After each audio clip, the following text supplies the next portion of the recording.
So how many horror stories have we heard about Sony's customer service when it comes to fraudulent charges?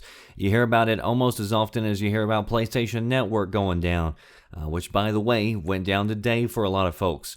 The BBC recently did a special investigative report on Sony's customer service not that long ago. It was just a few months ago, so that might give you an idea as to just how terrible it is if you find yourself in this situation. I mean, this is something that's not going to affect everybody, but if you are in a situation where you're affected, it's apparently a pretty big nightmare for a lot of people. And this story that I've got for you today sounds like one of the worst. Imagine waking up one day and you realize that somebody's hacked your PlayStation Network account and charged $500 to your debit card, which means it comes out of your bank account. You contact Sony, who assures you that everything's going to be just fine and they're going to take care of it and you're going to get all of your money back. And then 3 months later, not only do you still not have your money back, but now your account is banned and you can't play any of your games because you followed the directions from Sony. That's exactly what happened to one user who's been a PlayStation fan for years, and he documented the entire experience, recorded phone calls, kept chat logs, took screenshots, the whole 9 yards. Which, by the way, if you ever do find yourself in a position like this, whether it's with Sony or anybody, always make sure that you record everything. So this guy wakes up, he's looking at his bank account one day and realizes that there's been $500 worth of charges from Sony that he didn't make. So his PlayStation Network account has been hacked. And again, this isn't uncommon. You can go to the forums, find all sorts of people who are making these claims. Sometimes it's their fault, but sometimes it's not. In fact, there was a pretty big report this week that came out that at least 10 major YouTubers over the last week or two had had their PlayStation Network account hacked. Sony has so far ignored all requests to implement a two-step authentication process on their system. So, unfortunately, it's a problem that's still probably going to happen for a bit longer. So, the guy calls up Sony because he's heard that if he issues a chargeback with his bank, then Sony is going to ban his account. That's what the BBC report was talking about that we covered a few months ago. And he's got a lot of games that he's actually purchased on his account that are legit, so of course he doesn't want to have his account banned because then he wouldn't have access to that. That's part of the trouble of going with digital. You don't actually own your games. They can be locked away if the gatekeepers decide to do so.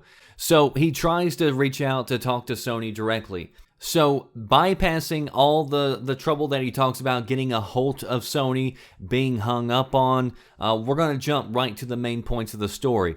So from the very beginning, Sony tells him that he's going to get a full refund of his $500. They tell him it could actually take a couple of months to get it, but they say that it's going to happen.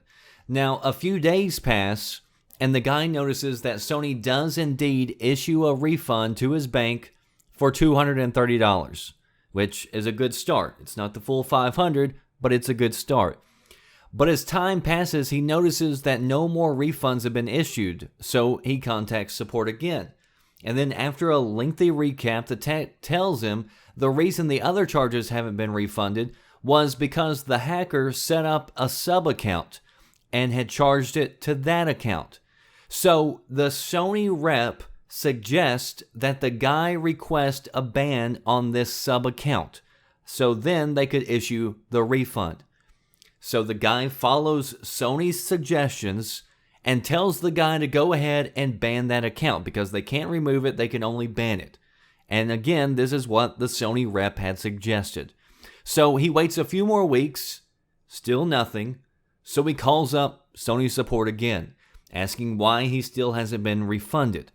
And again, after a lengthy process, after finally getting a hold of somebody who can figure out what's happening, they tell him that he hasn't been issued a refund because the account that had issued the charges had been banned.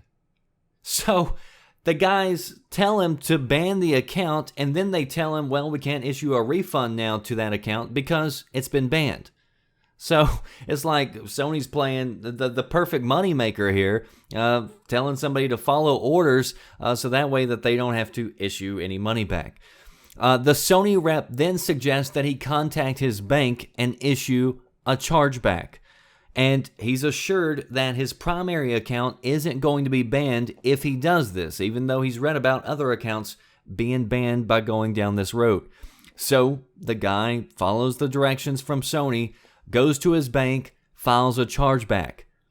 Sony then appeals the chargeback and wins, because whenever the guy submitted the chargeback, it appeared that he was just saying that he shouldn't have been charged this amount for these services.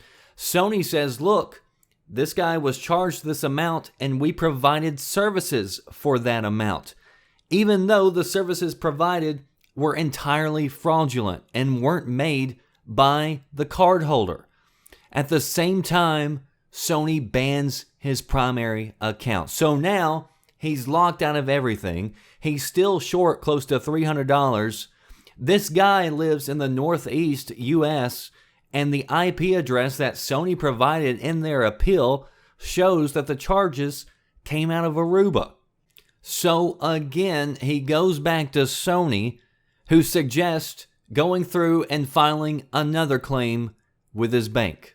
So this has been going on since August. And again, this was his debit card, so it was drafted from his bank account. Not sure how many people can live comfortably losing $500 out of their bank account, but I wouldn't be happy about it.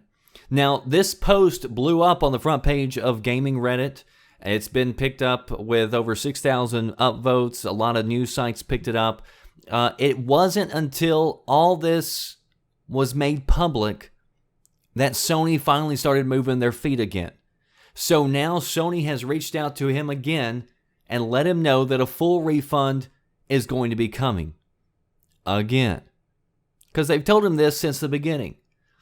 And I just can't comprehend how hard it is for a multi-billion-dollar company to just issue the money back. I mean, $500, it sounds like a lot to me and you, but it's nickels and dimes to a company the size of Sony. And then Sony can just issue the money back and cut off that content, making sure that it's not accessible. Especially whenever you have such a poor reputation with security breaches and also customer support. You would think that they would want to improve their reputation. And I mean, anytime that you see stories like this pop up, I mean, you see tons of people in the comment section who are like, why else do you think we buy PlayStation Network cards? And it's almost always one of the top selling items on Amazon in video games. And I mean, the few times that I've purchased anything on the PlayStation Network, I'll add my card to the account, charge it, and then pull it back off. So it is something to think about if you have currently your card tied to your account. I mean, it's nice to be able to say, hey, this is, never happened to me. I've never had a house fire. Hopefully, I pray that it never happens to me. But it's not to say that it can happen. So if you want to play it safe, probably best that you do use cards instead of placing and trusting your card information with Sony, because right now it just doesn't appear that they're very serious about security until they up their authentication process, until they start showing that they're going to be pleasant to deal with customer support. It's just not worth it. So if you want to read more about these stories, links down below. Are you listening? Damn.